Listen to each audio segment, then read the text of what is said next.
Alright. Hopefully this sound's going to work pretty well. We'll find out pretty quick.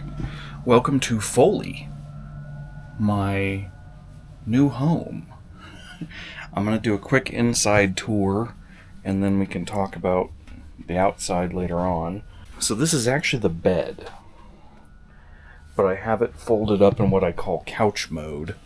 It's two mattresses that pull out into a full-size mattress, but I can stack them one on top of the other and push it in, and it turns into a pretty nice couch. If I move this out of the way, this comes out. It comes out to roughly here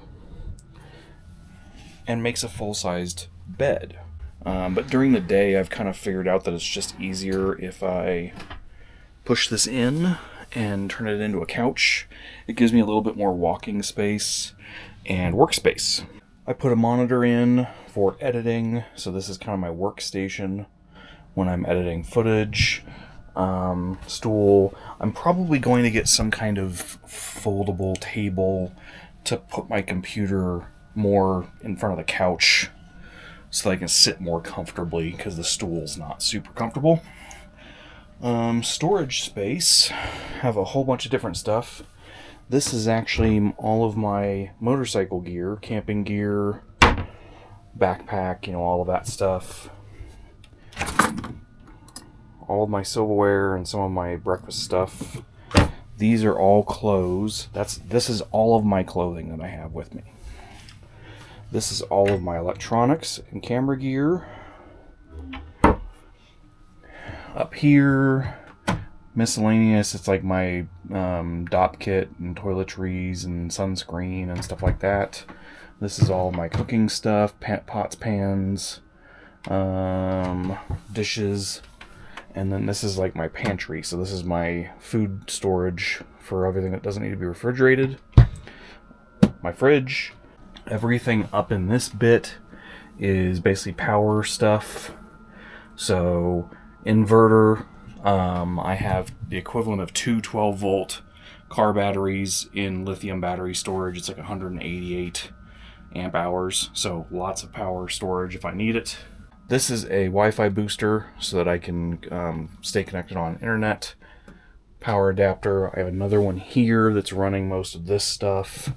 And then this is essentially my kitchen. So sink, this is actually used to be a storage locker thing for the van, but they've converted it to my water tank is in here. I have a heater that spits out right there so I can stay nice and warm. And a little bit more storage. There's nothing really in there, so it's not really important. That's kind of it for the inside, at least. I've got some wall hangers, I've got some stuff like that. The interior lights are nice. I can control those with the switch over here. Actually do get brighter. I do have additional underlighting here, which I use at like night and stuff, just for mood lighting, I guess. That's kind of it. I do have mounts drilled into the floor for my motorcycle mounts, which I'll show how I do all that when I get ready to leave here. And then I have a nice little door that leads to the cab, so I can actually go in between here and the cab without getting out. I'm really liking it. It's tall enough that I can stand up, which is super nice. The guy that I got it from was like 6'3", and he had to bend over the whole time. So it's one of those things where being short's actually good, because I'm not struggling to stand up in here. Nice thing about the workstation is I can do it either as a standing or a sitting station. So that's super nice. And I have a lot of exterior storage as well, so I'll show that in a little bit. It's obviously a little tighter when I have the bike in here. The bike is obviously going to be the sketchiest part of that. You always kind of feel like it's going to fall over, and it hasn't budged once. Barring rolling the vehicle over or getting hit by something larger than I am, I'm not too worried about anything coming apart or moving. So we're doing good. This is doable. I can do this. I could do this for a while. The mattresses are actually really comfortable. The hardest part has been making sure that I'm staying warm at night. But the heater that's in here is really nice. It actually is tapped to the gas tank on the vehicle, and the exhaust goes outside, so it doesn't have any kind of smell or anything like that. And it can get this thing toasty in a hurry. It was 26 last night. I woke up at 5:30, and it was 36 or something in here. So I only had to turn it on once. Alright, well, I'm going to go get my laundry, because I have that going right now. And later on, I will show you what Foley looks like on the outside. 20 minutes later. Alright, let's show you the outside.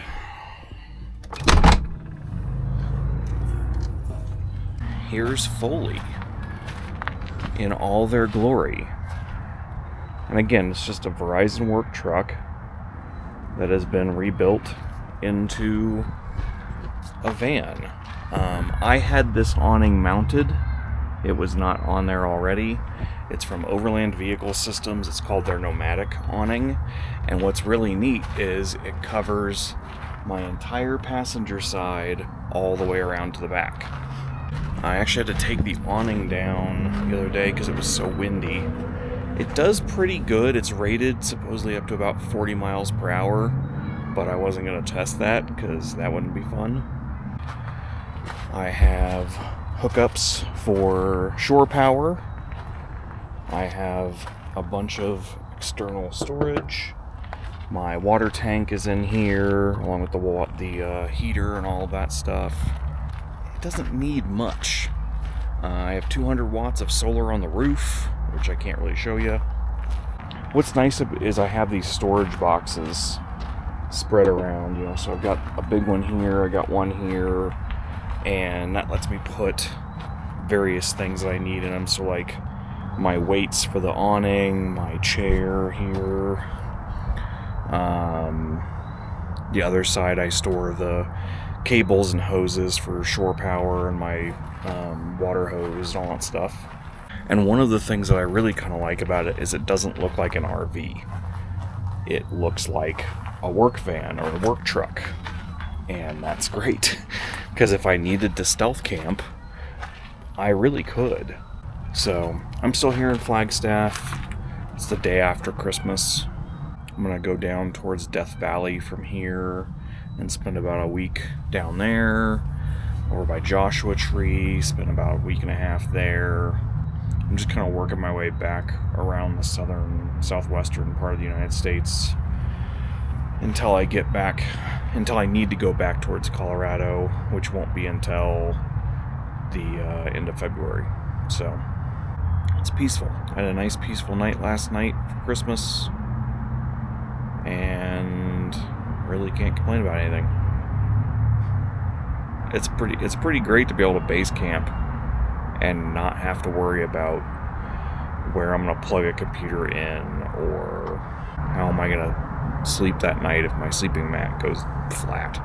Like, I don't got any of that. It's pretty great. The next day. Alright, it's only like 10 o'clock in the morning, but the wind is kicking up and apparently it's only going to get worse. So I'm going to go ahead and take down the awning. So I'm going to set you down out here and let you watch.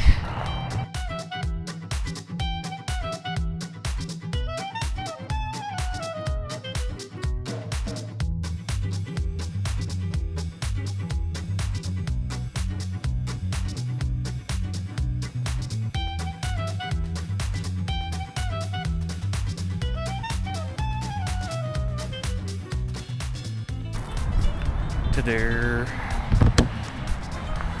Tomorrow. Alright, let's get into travel mode.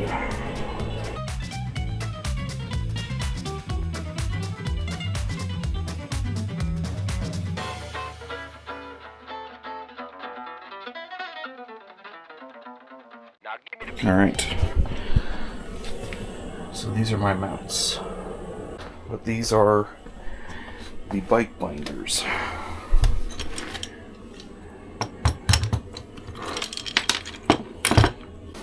That's all it is. They're super simple. They sit on either side of the bike in these little racks. If I can get...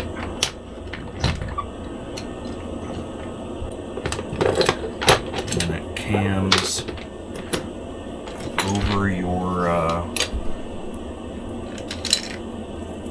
foot pegs.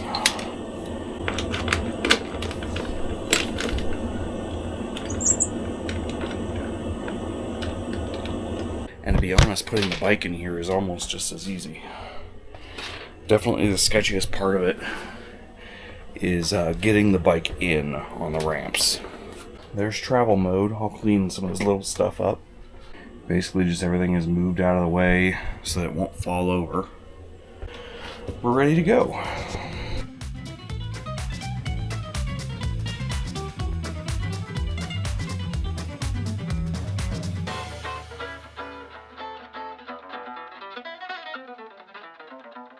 Now give me the beat.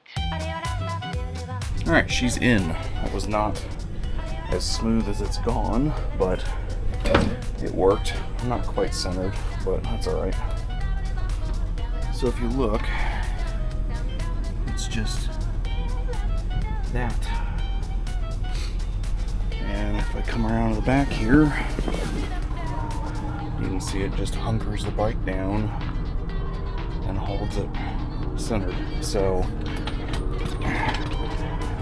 you know, it can move and shift just a little bit, but it's not much. But yeah, I'm gonna get the ramps in and we're gonna get going.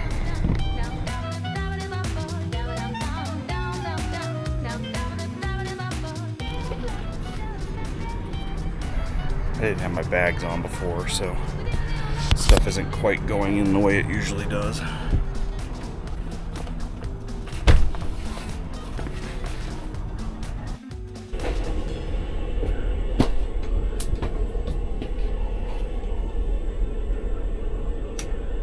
Alright, well, welcome to the cockpit. Hopefully you're able to hear me okay. I may have to start wearing the mic. Mostly just testing for sound. I've got a camera mounted to the dash, basically. We're heading for Tacoma, California, right outside of Death Valley. I'm going to be there for about 8 days, 9 days, and then I'm going to head down towards Joshua Tree, and I'll be there 10 or 11 days. But yeah, I got 320 miles until I get there, and just cruising along. So, talk to you later.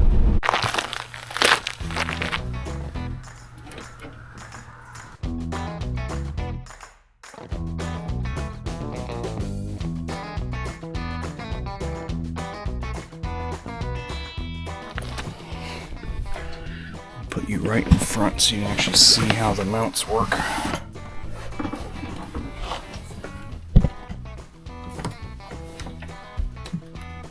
Yeah.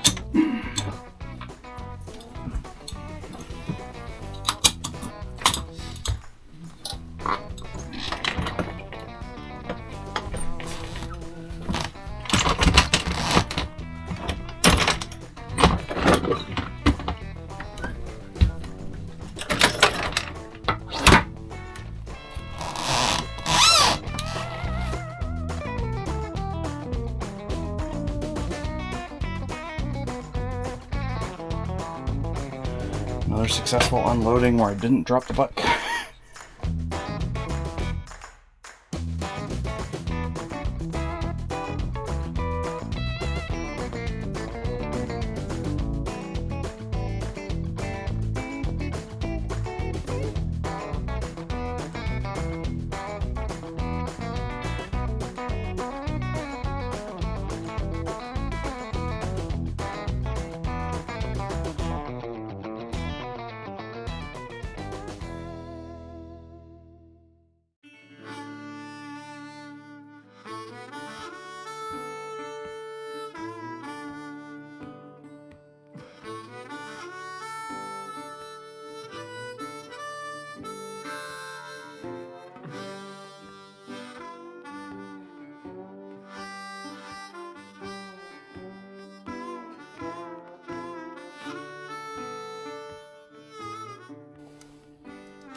first ride of 2025.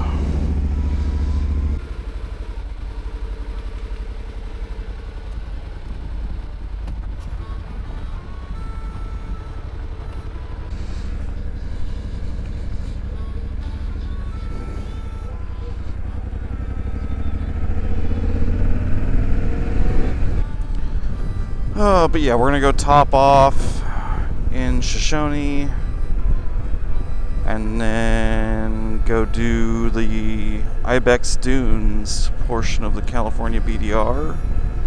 20 minutes later. Alright, mic connected. Off. The part that I forgot is that this runs the road up here basically runs directly between two wilderness areas. I'm not sure the drone's gonna be an option.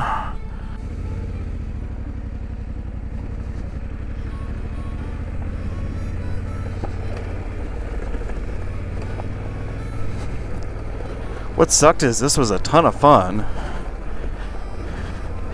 and then I hit the dunes and it was just a disaster.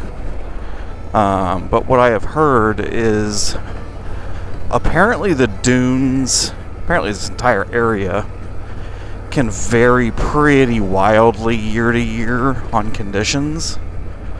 And the year that I went through was a really bad one. But I was having a ton of fun right up until I hit full-on dunes. The other thing I found out from hearing from other people is apparently they're only a couple of 100 yards long, like the actual dune part.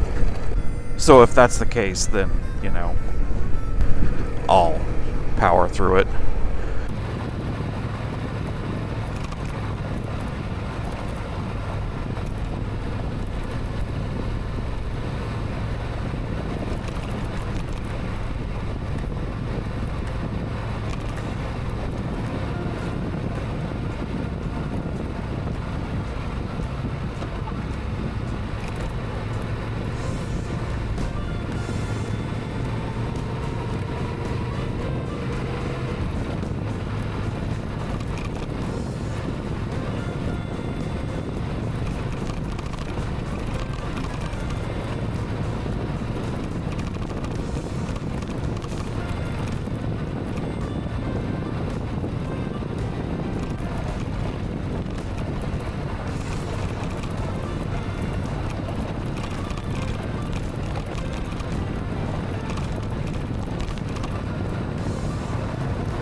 Was right in here where I ended up turning around. I didn't even make it past this.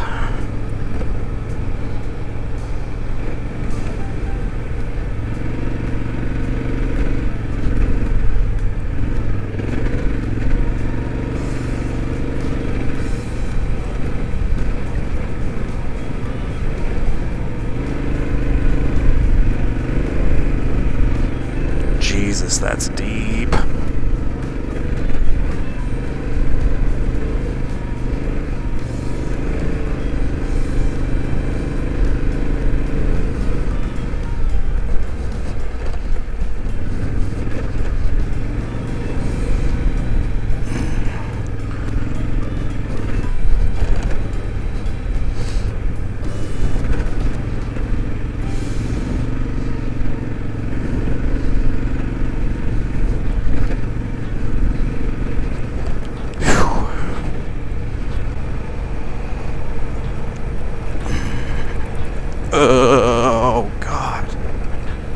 the whole damn road.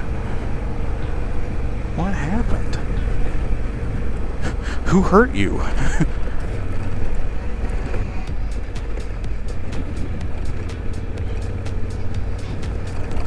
Even seeing that it's that short, I'm glad I turned around when I did, when I came through before. With how heavy the bike was and all of that stuff, I would have, oh my god, I would have basically been pushing the bike. Oh, that's sand, okay.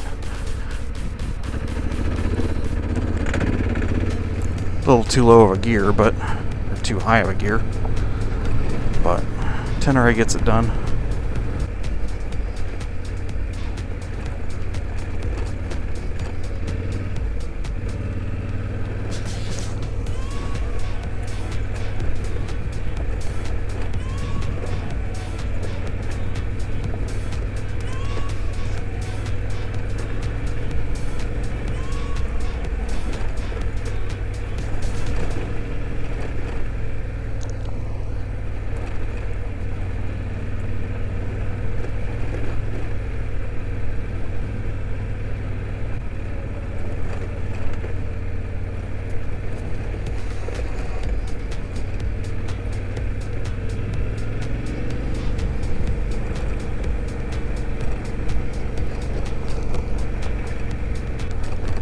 Pretty good place to camp, I think.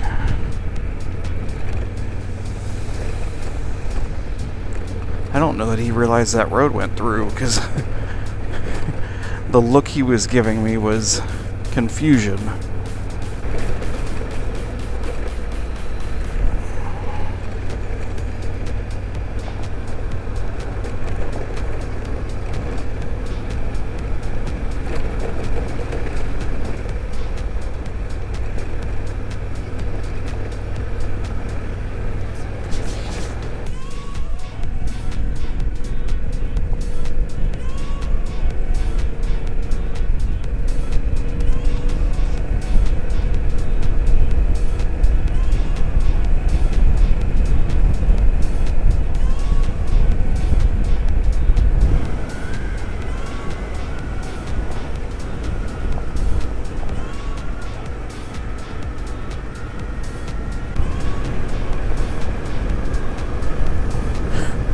California, if you ain't ready for some sand, don't come down here.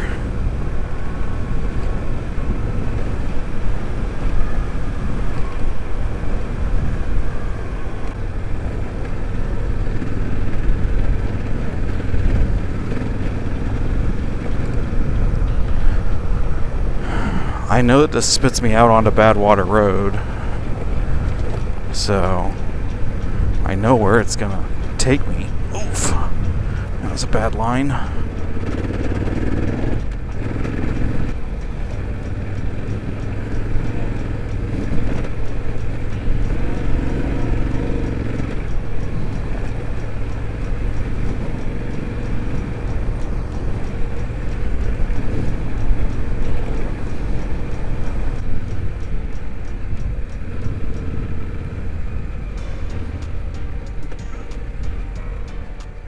Can't see. Okay, well. Hope and pray. Alright. Still got my camera. Yep.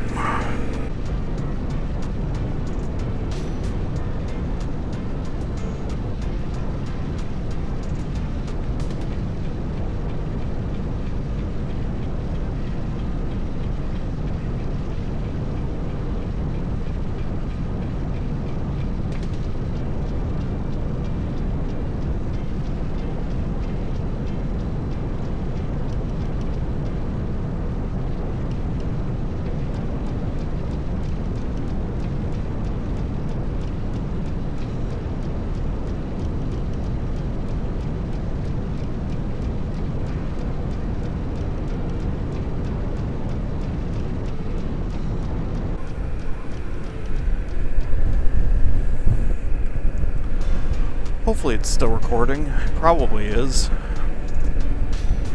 I really like the Insta360s. It's been very good. Battery life on it's really nice. it works. You know, it just works. The post-processing is always the difficult bit with any 360 camera, and that's no different, but it gets the job done.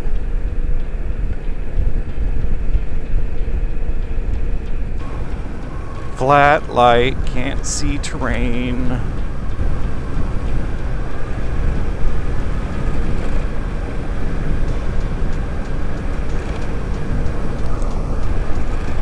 God, the light is so flat out here like this, you just can't see anything.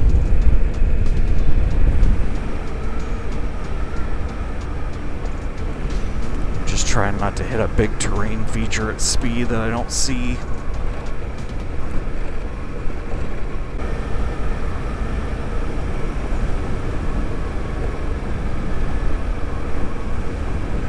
Can't see anything. My God, everything's the same color. Not sure how well the camera is going to be picking that up, but everything is the same color. There are no shadows. Can't see any of it. It could be sand, it could be rocks, it could be ruts. I have no idea. That's ruts. Oh, God.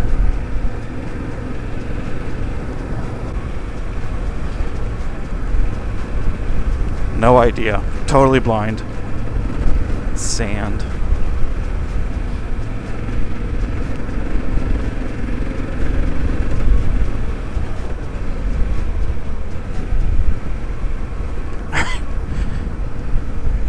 Like, I'm so blind right now. I'm just blindly staying balanced and hoping for the best.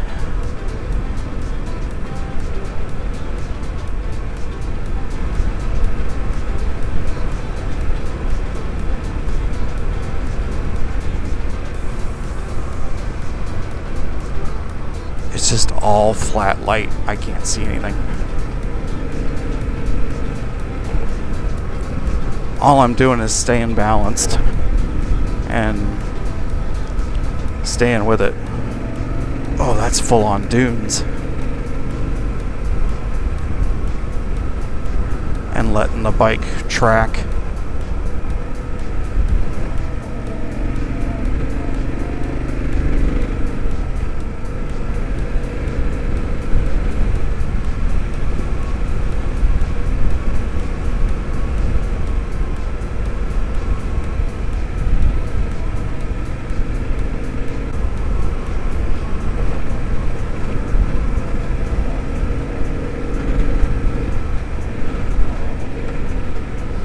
This is way worse than the dunes.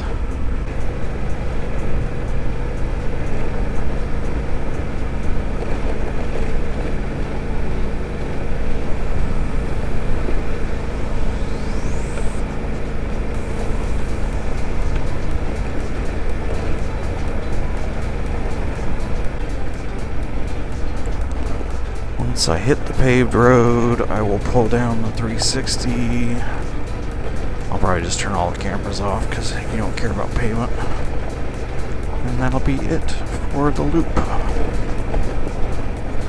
First ride of 2025. It's going pretty good so far. Oh, here's the road right up here. Yeah, I see it.